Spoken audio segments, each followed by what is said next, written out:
Bonjour, une fois n'est pas coutume, voici le résultat obtenu à la fin de ce tuto. C'est juste pour vous donner envie de continuer hein, et vous encourager bien sûr.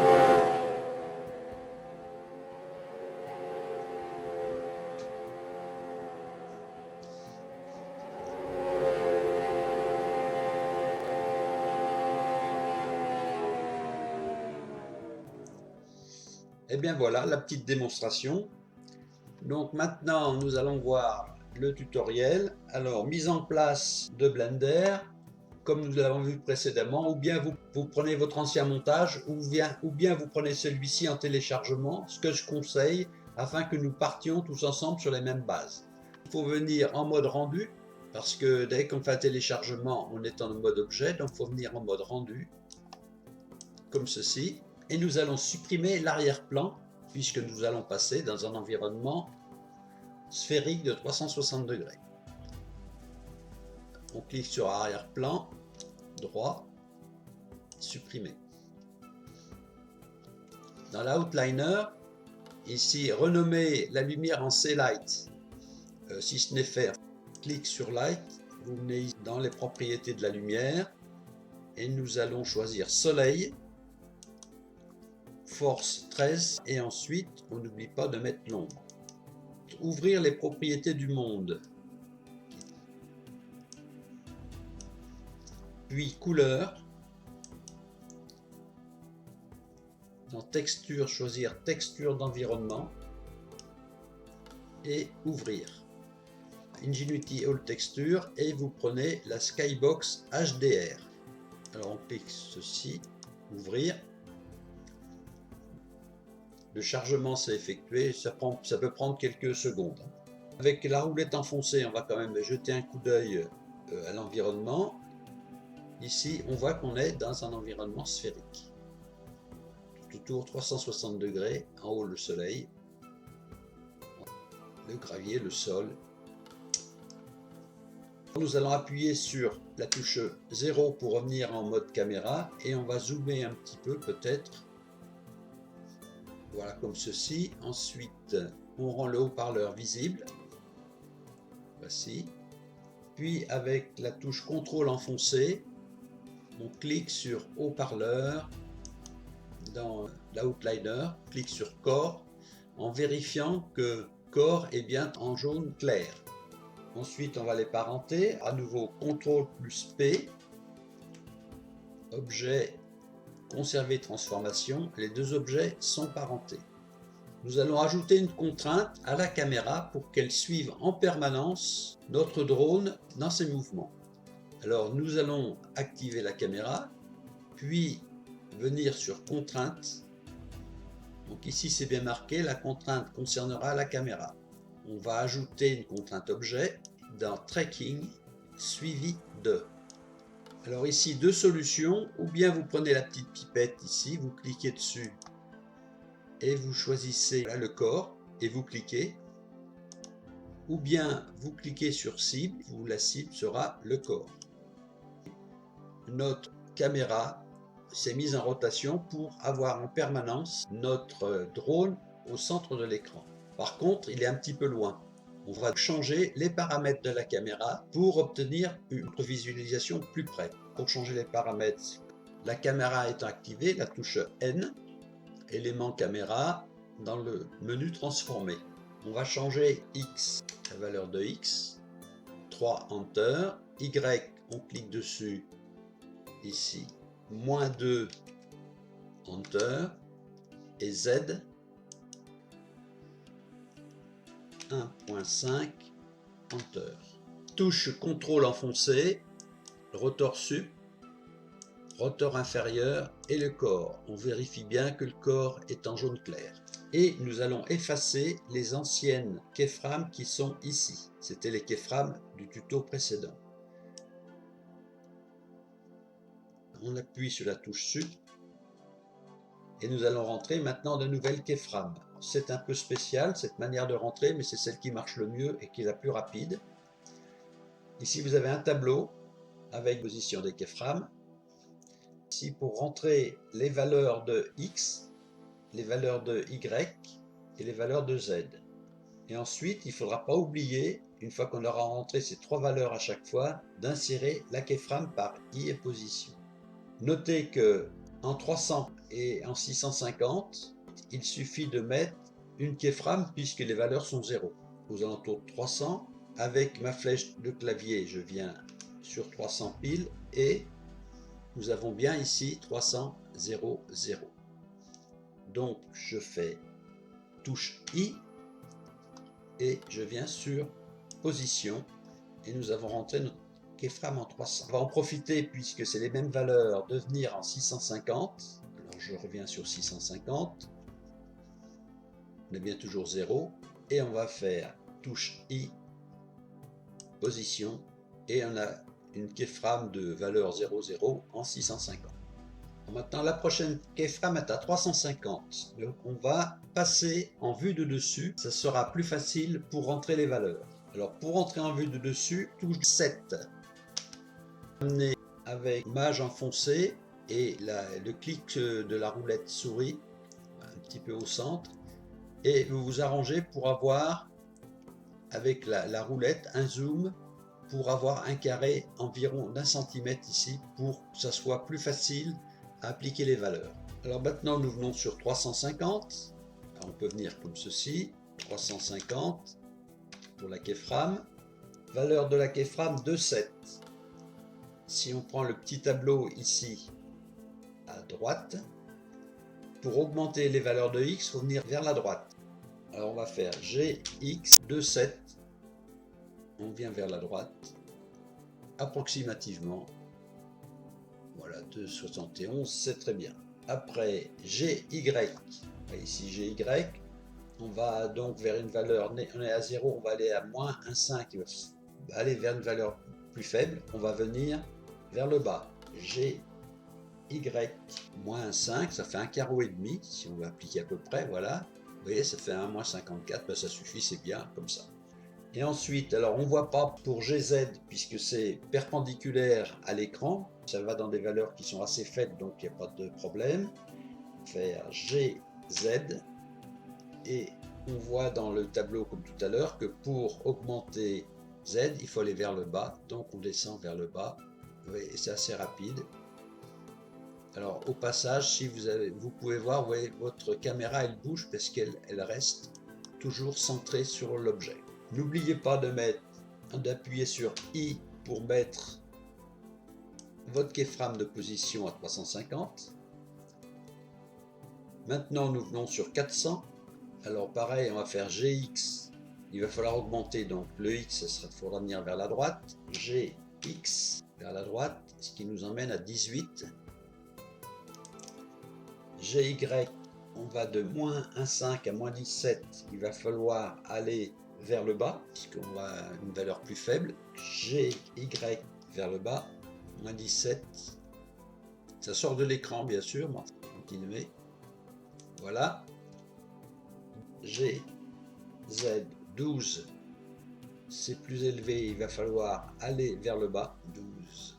Voilà. Fait I, à ne pas oublier. Position. Ensuite, keyframe 425. GX 9, il faut aller vers la gauche. Voilà. GY moins 13, il faut aller vers le haut. Et ensuite GZ 3, il faut diminuer, donc il faut aller vers le haut. 3, ne pas oublier I, position. 475, GX moins 8, il faut aller à gauche.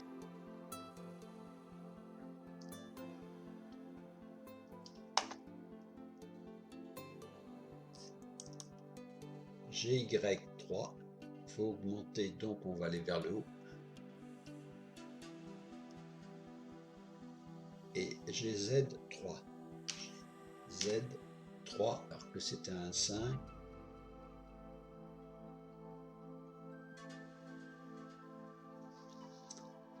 I, position. Après 525, GX23, qu'il faut augmenter, on va venir à droite. Environ, voilà. GY15 qu'il faut augmenter, on va aller vers le haut. Voilà. Ensuite, GZ4 qu'il faut augmenter, donc on va aller vers le bas.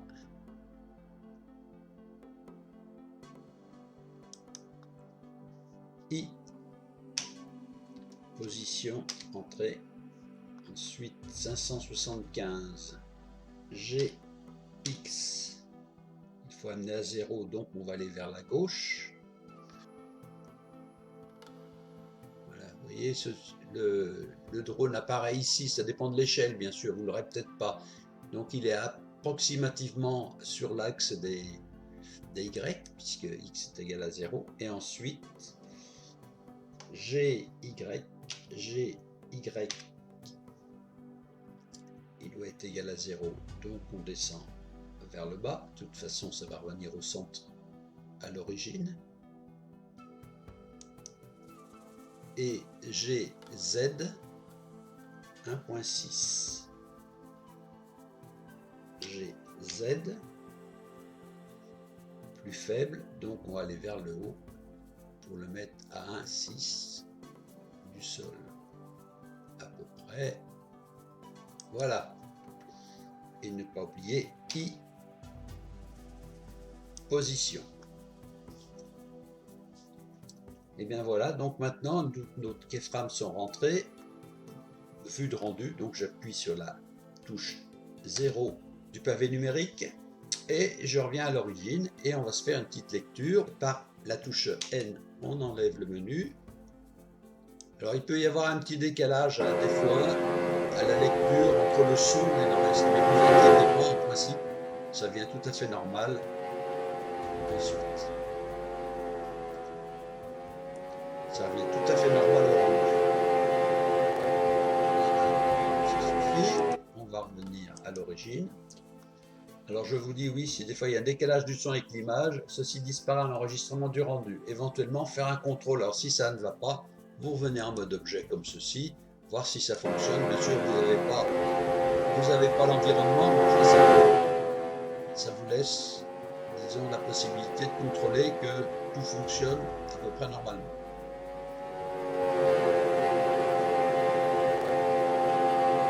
Voilà.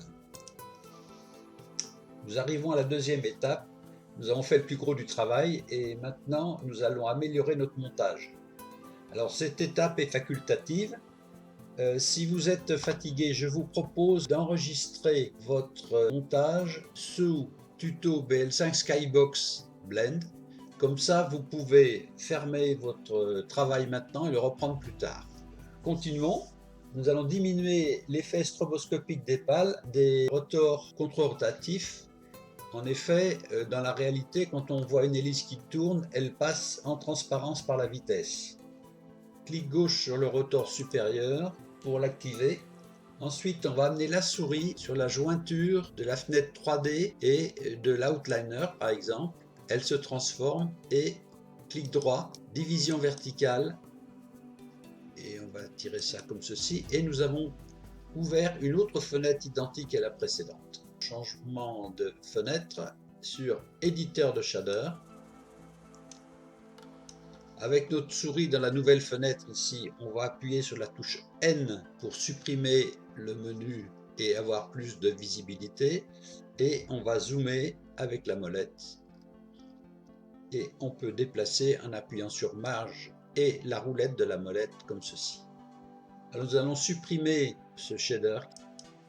Clic dessus, clic droit ensuite, supprimer. Et de même pour la normal map, clic dessus, clic droit, supprimer. Nous allons rentrer d'autres shaders. Alors pour ceci, nous venons en haut dans la barre de commande et on va cliquer sur ajouter. Dans entrée, on va ajouter un calque de poids et on va le mettre comme ceci. On rangera tout ça après comme il faut. Ensuite, on recommence, ajouter dans shader, shader de mélange. Mettre là. Ensuite, ajouter un shader, shader brillant, qu'on va mettre par ici. Et ici, ajouter, et ce sera le shader de transparence, qu'on va mettre comme ceci. Ensuite, nous allons relier tous ces nœuds entre eux. Alors, suivant le tableau à gauche ci-dessous, voilà. Alors, les couleurs sont différentes, c'est pour que si vous vouliez imprimer, vous n'ayez pas trop de noir. À partir de l'image, qui est ici, de shader image, et nous allons relier au shader brillant, pour mettre un petit peu plus de brillance ou un peu moins. C'est-à-dire que la rugosité, ici, on va la régler à 1 tout de suite. Et la rugosité est à 0, ça brille au maximum. Quand on le met sur rugosité, ça ressemblerait à un métal comme de l'aluminium. On peut changer ceci pour avoir un peu plus d'effet. Ce shader, on va le relier au shader de mélange. Donc c'est ce poids et le mélange qui ne sont pas bien en place. Là, disons qu'on a une image que l'on a modifiée en brillance et que l'on va mélanger après ici avec la transparence. On rejoint la transparence ici. Pour modifier le facteur de transparence, on va amener le calque-poids ici. Voilà. Et on a la valeur de la transparence. Là, le mélange, il est moitié-moitié. On amène le shader de mélange sur la surface. Et voilà. Alors pour que tout ceci fonctionne, il faut venir aussi dans Propriétés, choisir dans le mode de mélange, ici, alpha mélangé. Donc on peut régler ici les variations de mélange, vous voyez. Si on regarde le supérieur, là c'est totalement transparent, là c'est transparence nulle. Alors on peut régler aussi au niveau de l'éditeur de propriété. On va le mettre un petit peu plus grand. Alors ça maintenant on peut le mettre de côté. C'est pour mettre le schéma en place, c'est plus simple parce qu'on a tous les shaders qui sont ici, vous voyez. Alors revenons à notre PDF. Nous avons relié les nœuds dans réglage, mode de mélange, alpha mélangé. Nous l'avons fait sur FAC ici dans calque de poids. On déroule le menu. On va les monter comme ceci. Et on va régler le mélange sur 1. Nous allons mettre des keyframes. Suivant le tableau, keyframe 250. On est bien sûr 1. Je clique ici pour mettre une keyframe. La keyframe est insérée quand ça a cette couleur-ci et qu'elle est blanche ici. Alors méfiez-vous ici, nous ne les voyons pas dans la timeline. Keyframe 300. On va mettre 0.3. Keyframe insérée.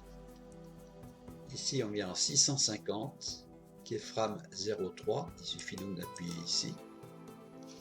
Et nous venons en 750, valeur 1, et on insère la keyframe.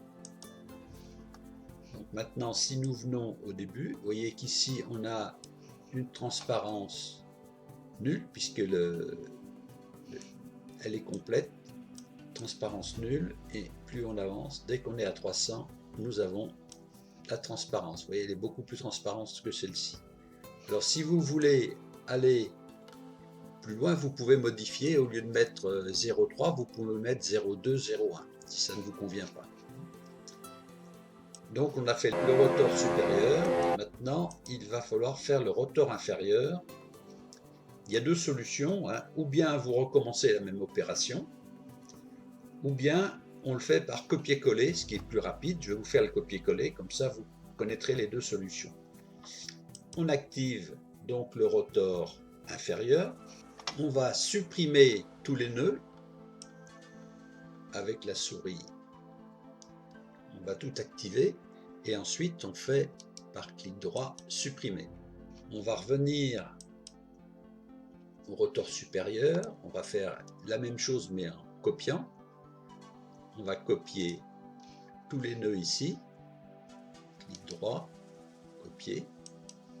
Nous allons venir dans le rotor inférieur et nous allons faire coller. Voilà, vous voyez, c'est beaucoup plus rapide.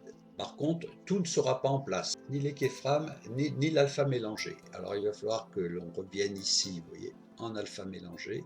On va le mettre ici, alpha mélangé.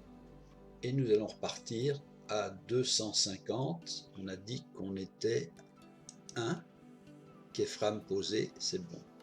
Ensuite à 300. Ici, on met 0.3. J'entre la keyframe, voilà. Ensuite, on vient à 650. Keyframe 0.3, entrée.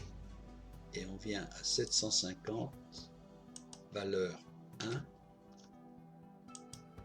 On entre la keyframe. Si l'on vient au début, et on vient doucement, voilà, là on est au maxi, et quand on sera vers 300 par là, voilà, la transparence est active. Voilà, nous avons terminé pour ces histoires de transparence de rotor, et il nous reste maintenant à mettre une ombre.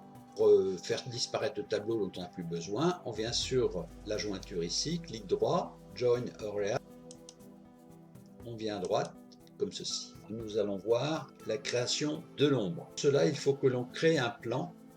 La souris dans la fenêtre 3D, on fait Maj A qui ouvre le menu d'ajouter un plan.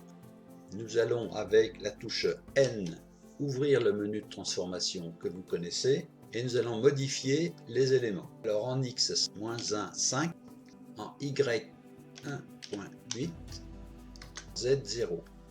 Ensuite en taille échelle X 3.5 compteur, Y 3.5 compteur. Voilà, vous voyez notre plan dans le cadre de la caméra. J'appuie sur N. Mise en place de la texture du sol. On appuie là-dessus. Nouveau, matériaux, base, texture, image, ouvrir. Dans notre dossier, et on va prendre sol. C'est une image copiée JPEG de l'image de Skybox HDR pour avoir une unité d'environnement. Donc on clique dessus, ouvrir et sphère. Là ici, sphère, activer ces lights. On va cocher ombre et dérouler le menu. Les menus et sous-menus, ombre de contact, cascade shadow. Alors nombre de cartes 4. Nombre de contacts coché, épaisseur ici 0.03. Alors nous allons ouvrir les propriétés du rendu. Ici, on déroule ombre, on va décocher Soft Shadow. Elle se voit mieux. Alors maintenant que le montage est terminé, on peut passer de 1 à 850, entrée 1, fin 850 frames, entrée, voilà. Et on peut faire un essai. Alors, ne vous inquiétez pas si l'audio est complètement décalé, ça au rendu, ça disparaîtra. Alors là, nous avons terminé. Il suffit maintenant de faire notre rendu. On va vérifier à nouveau qu'on a tout en place, parce que c'est très long un rendu. Alors si on se le loupe, c'est dommage. Eevee, occlusion ambiante. Ici, c'est bon. Soft Shadow, décoché. Et cliquez sur Film, vérifier transparent décoché aussi. L'étape 4, les propriétés de sortie, framerate 25 fps secondes. Ici, vous rentrez donc le titre de sortie. Dans encodage, on vérifie MP4, codec vidéo H264 et codec audio ou MP3 ou AAC. Ici dans rendu, rendre animation. Et c'est parti. Pour rendre animation, vous en allez avoir pour, je ne sais plus exactement, mais une heure à peu près, une heure et demie peut-être. Eh bien écoutez, voilà, c'est terminé. Alors je vous ai mis aussi le montage Blender complet. Si vous n'y êtes pas arrivé, vous avez des difficultés, vous pouvez prendre celui-ci. Et la vidéo finale, ici, il suffit de les télécharger. Alors j'espère que vous avez apprécié ce tutoriel. C'était un petit peu long, mais enfin vous voyez, on est arrivé à un résultat qu'on peut même qualifier un peu d'exceptionnel. Et puis le prochain tuto, ben, ça va être un retour en arrière puisque je vais vous expliquer comment détacher les pièces mobiles, donc les deux rotors ici, pour pouvoir refaire le montage que nous avons vu. C'est intéressant de savoir extraire des parties pour les modifier parce que les gens qui font cela, souvent c'est du statique. Je vous remercie et puis à très bientôt. Au revoir.